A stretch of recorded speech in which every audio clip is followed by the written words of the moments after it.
Your back is designed to move in like 4 main ways: backwards, forwards, side to side, and rotation.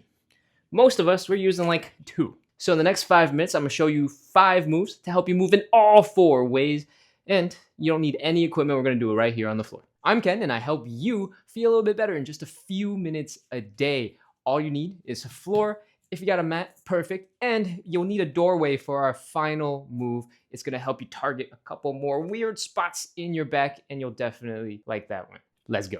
We're gonna start with the cat cow. It's the greatest bang for your buck. All right. We want you to put the hands underneath your shoulders, your knees underneath your hips, and we want to get into a nice strong position. I don't want your shoulders to be up here. I want your shoulders kind of pushed down, pushing your chest away from the floor. And from here, we're going to bring our belly button down to the ground first. All right. So stick that belly button down, put that arch in your low back, lift your chest, lift your head. Nothing should be painful. Everything should just feel like some light contraction. All right. Look up. Breathe. See if you can sink a little deeper into the floor and turn it around. We're going to take our mid-back area. We're going to lift it up as high as we can. Nice and slow. We're going to slowly tuck our chin to our chest. And we're going to be in an ultra slouchy position. That is forward bending. All right. We're going to do a couple of these. Look up, belly button down. Lift that mid-back up as high as you can. Tuck the chin into the chest. And that is the cat cow. We've worked on forward and backwards bending. Let's move on to some side bending. All right. What we're going to do next, we're going to stay in that same position we were just in. It's a super versatile position. But what we're going to do is we're going to bring our ribs down towards our hips. All right. So I want you to curl that way. And I want you to slide down that way so you get a little bit of a bend going. Then we're going to switch to the other side. And I don't want you to twist. I don't want you to rotate. That's why both hands are stand down. Oh. After a little bit, you might want to experiment. See if you can rotate your heels in towards you in the direction that you're going. I call these windshield wipers. But if you just start Googling windshield wipers, it might not be so easy to find because windshield wipers are the names of lots of different moves on the internet.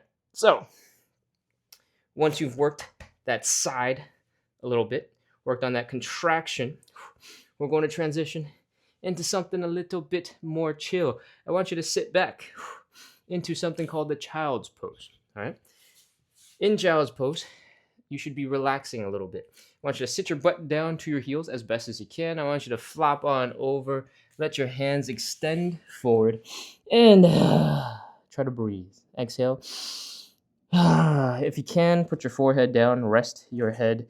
Let your armpits get a little bit of a stretch. Extend those arms, and from here, this should be a restful position. All right?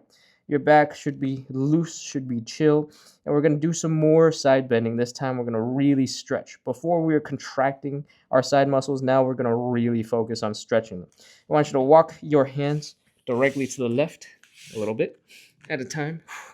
Keep your hips low. Keep your legs from moving anywhere. Get all the movement coming from the side of your back and feel that stretch in the side.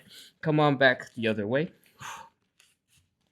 And, oh yeah, feel that stretch. You should feel it down the side here. You should feel it here. You should feel it along the whole side of your body. And when you're done with those, feel free to come back to the center. Rest, stretch out the armpits, put your forehead down, and breathe. Now that we've done front and back, side to side, let's add a little bit of rotation. What we're going to do next is called thread the needle. Again, we are on our hands and knees. You can adjust your position to get a little smaller, a little bit tighter. And what we're going to do next is we're going to rotate and open up the chest. We're going to extend one arm up into the air as high as we can.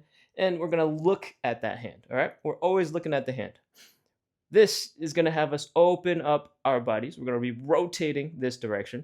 And then we're going to thread the needle, which is rotating all the way down. When you come into this position, I want you to bring your head and shoulders down to the floor. Extend your arms out. I want you to be looking up, back over that shoulder again, because your neck is part of that spine. You're looking up and helping that rotate too. From here, we're going to come back up. Look up again. Look at the hand. Come on down. Take it slow with control. This is not a fast movement. This is about you stretching out your spine.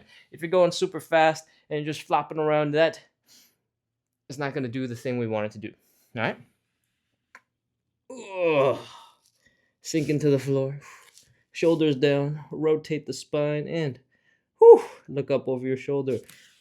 That is how we thread the needle.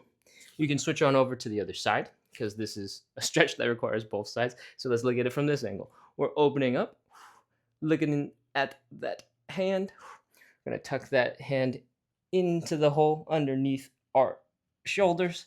We're going to really bend, bring the shoulder down, bring the head down, look up over our shoulder if you can, and that is thread the needle. And here is the last move. We got to move over to a doorway because that is going to help you target some muscles you've never even felt before. Come on over to a door, open it up, say hi to the doggy and my house slippers. And we're going to grab the doorway, some molding around the doorway.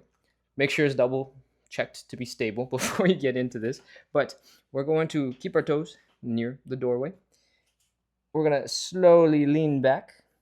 And you should be feeling your armpits getting a little bit of a stretch, your shoulders getting a little bit of stretch, your upper back getting a little bit of a stretch right away.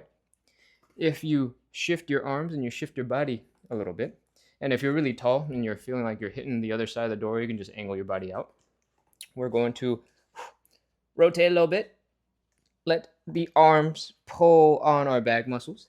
If you want to get into a side bend position, just like we were doing for child's pose earlier, you can grab this way. Lean out to the side, and you're still going to get a crazy stretch along the outside. You can do a whole bunch more.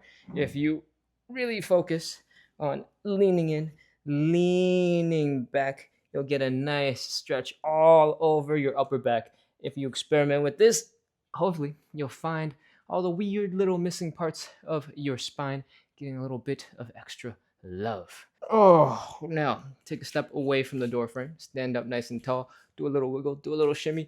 Breathe in and out. Whew. See if you feel a little looser. Your back feels a little less stiff. And now you know it takes like 5 minutes. Do those movements for about a week and let me know in the comments which ones you struggle the most with. That's probably the one that your spine needs you to do the most. Don't forget to like, subscribe, and leave a comment if this helped you out.